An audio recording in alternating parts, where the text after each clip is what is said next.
Good morning बच्चों, कैसे हैं आप लोग। आई होप आप लोग अच्छे होंगे। आज के क्लास में हम क्लास 10th से चैप्टर नंबर 7 कोऑर्डिनेट ज्योमेट्री करेंगे। अगर इस क्लास के बाद कोई भी डाउट्स आपको रहेगा तो वो नीचे जो कमेंट बॉक्स है उसमें आप लिख सकते हैं। कोई भी डाउट हो तो उसे जरूर लिखिए, ताकि जो मेरा अगला वीडियो बनेगा उसमें मैं आपके सारे डाउट्स को क्लियर कर दूंगा। और अगर अभी तक चैनल को सब्सक्राइब नहीं किया है तो वो कर लीजिए, क्योंकि वो फ्री है, इट्स फ्री। और साथ में बेल आइकन प्रेस करिएगा, क्योंकि वही आपको नोटिफिकेशन भेजेगा कि मेरा अब ये नया वीडियो बन चुका है। और वीडियो पसंद आएगा तो उसे लाइक और शेयर करना मत भूलिएगा। तो चलिए क्लास शुरू करते हैं। First of all, what is the coordinate geometry? Coordinate geometry also is the branch of the mathematics, just like algebra and geometry.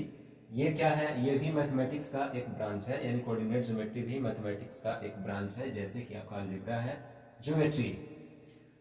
But इसमें क्या है, ये क्लास आपके लिए बेहद इंपॉर्टेंट है। वो इसलिए कि इसमें इन दोनों ब्रांच को, ये जो कोऑर्डिनेट ज्योमेट्री है वो एक तरह से इन दोनों ब्रांच को लिंक करता है। वो कैसे? मान लो अलजेब्रा के अंदर आप क्या पढ़ते हैं? कोई भी इक्वेशन पढ़ते हैं। कोई भी इक्वेशन होता है जिसको कि आप अलजेब्रा के अंदर पढ़ते हैं। ज्योमेट्री के अंदर क्या पढ़ते हैं? कोई भी फिगर, जैसे आपके पास रेक्टेंगल हो गया, स्क्वायर हो गया, ट्रायंगल्स हो गया, तो ये सारे फिगर्स।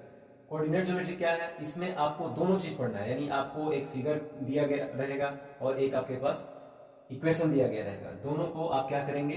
दोनों का यहाँ इस मैथमेटिक्स के ब्रांच में अध्ययन करेंगे, दोनों को स्टडी करेंगे। ठीक है, यानी दोनों को इंटरलिंक करता है कोऑर्डिनेट ज्योमेट्री।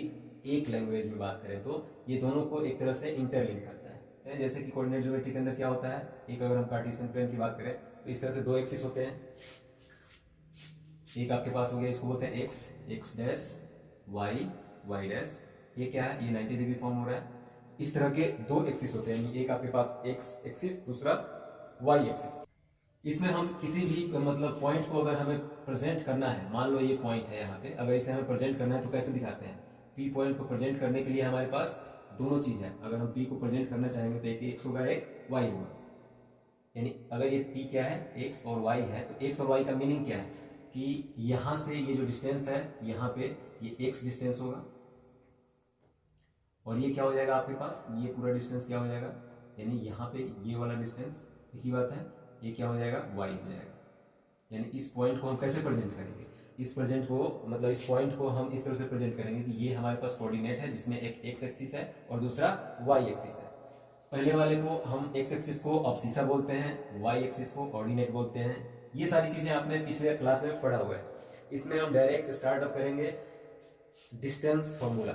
अगर ये आपके पास दो पॉइंट है, जैसे ही अगर ये पॉइंट है तो इस पॉइंट का जो कोऑर्डिनेट है अगर एक्स और वाई है, तो अगर हमें इस ओरिजिन से, हमें पता है कि ये ओरिजिन है, यहाँ पे ये 0 और 0 होगा इसका कोऑर्डिनेट। तो इससे अगर इसका डिस्टेंस हमें अगर फाइंड करना है, ठीक है, इससे इसका डिस्टेंस अगर हमें फाइंड करना है, अगर हमें ओपी का डिस्टेंस फाइंड करना है तो ये 90 डिग्री फॉर्म हो रहा है, सो हम पाइथागोरस थ्योरम का यूज करके हम ये डिस्टेंस फाइंड कर सकते हैं। तो ओपी इज इक्वल टू क्या हो जाएगा, under root x square plus y square, क्योंकि OP square is equal to O, अगर इसको आप मान लो M, O M square plus M P square, और ओ एम क्या है, एक्स है, एक्स का स्क्वायर हो जाएगा, और एम पी क्या है, वाई है, तो वाई का स्क्वायर हो जाएगा। यानी अगर आपके पास कोई पॉइंट है जो कि 0 0 पे है, जैसे ओ क्या है, इसका कोऑर्डिनेट क्या है, 0 0 है, इस तरह का, और पी क्या है, एक्स वाई है, इसका कोऑर्डिनेट क्या है, एक्स वाई है, इस तरह का अगर कोई पॉइंट है, दो पॉइंट है, और उसके बीच का अगर डिस्टेंस हमें फाइंड करना है, तो हम इस तरह के ये फॉर्मूला यूज कर सकते हैं। कब? जब ये दोनों डिस्टेंस हमें गिवन होगा। ये ध्यान रखेंगे, ये क्या दिया गया है, ये डिस्टेंस है, ये डिस्टेंस है। ठीक है, अभी हमने क्या देखा, हमने देखा कि अगर एक पॉइंट का जो कोऑर्डिनेट है 0 0 है और दूसरे पॉइंट पे कोई एक्स और वाई कोऑर्डिनेट है, उसके बीच का डिस्टेंस हम कैसे फाइंड करेंगे, under root x square plus y square से। लेकिन अगर हमारे पास कोई दो पॉइंट ऑलरेडी है, जैसे ये और ये, इसको मान लो आप ये और इसको मान लो आप बी, जिसका कोऑर्डिनेट एक है x1 y1, ठीक है, एंड इसका क्या है x2 y2। अगर ये पॉइंट आपके पास A है और ये पॉइंट B है, A क्या है, A का कोऑर्डिनेट x1 और y1 है, B का कोऑर्डिनेट x2 और y2 है, और आपको डिस्टेंस फाइंड करना है ये वाला A टू B का डिस्टेंस अगर आपको फाइंड करना है, तो सबसे पहले तो ये समझ लेते हैं कि A का अगर कोऑर्डिनेट x1 और y1 है, इसका क्या मीनिंग है, ये वाला डिस्टेंस x1 होगा, x1 होगा, यहाँ से यहाँ तक का डिस्टेंस, ठीक है, y1 कहाँ से डिस्टेंस होगा, y1 क्या होगा, ये वाला डिस्टेंस, यानी ये यहाँ से यहाँ तक अगर हम डिस्टेंस की बात करें तो ये y1 होगा यहाँ तक, ठीक है।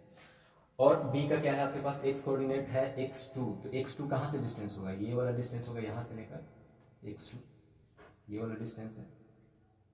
y2 डिस्टेंस ये है, यानी यहाँ से ये कौन सा, ये वाला डिस्टेंस है पूरा y, ठीक है। अब ये डिस्टेंस आपके पास आ गया। अब हमें क्या चाहिए, अगर ये a टू b का डिस्टेंस अगर हमें निकालना है तो क्या हम इस लाइन को आगे इसी तरह से ये लाइन पैरेलल जाएगी, इसको हम मान लेते हैं कोई m। अब यहाँ पे हम देख रहे हैं कि 90 डिग्री फॉर्म हो रहा है।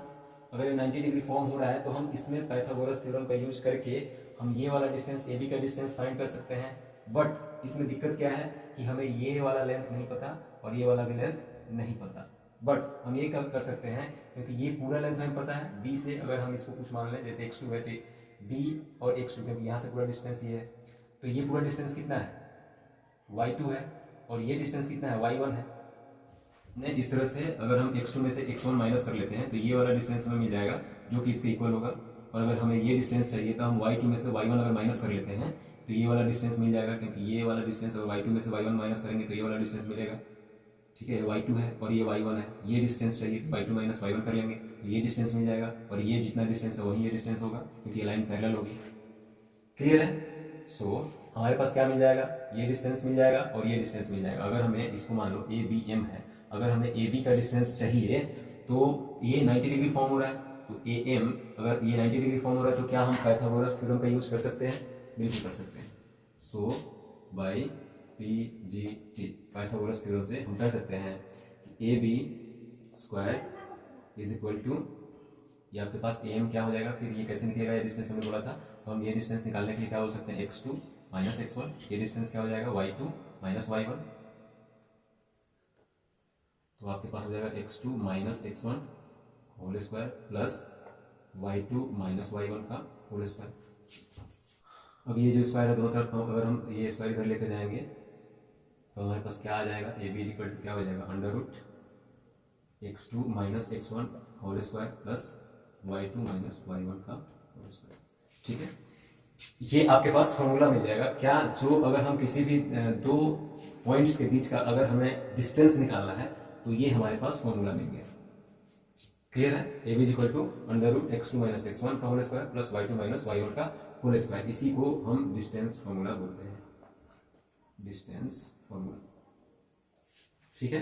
अब डिस्टेंस फॉर्मूला अगर आपके, क्योंकि एग्जाम में भी कई बार पूछ लेता है कि इसको प्रूफ करिए, तो आप ये फिगर जैसे मैंने अभी बताया, ये फिगर आपको बनाना है, ड्रॉ करना है और इसी तरह से आपको ये प्रूफ कर लेना है, क्योंकि यहाँ पे 90 डिग्री फॉर्म होगा। सो हम पाइथागोरस थ्योरम का यूज करके ये फॉर्मूला ड्राइव कर लेंगे।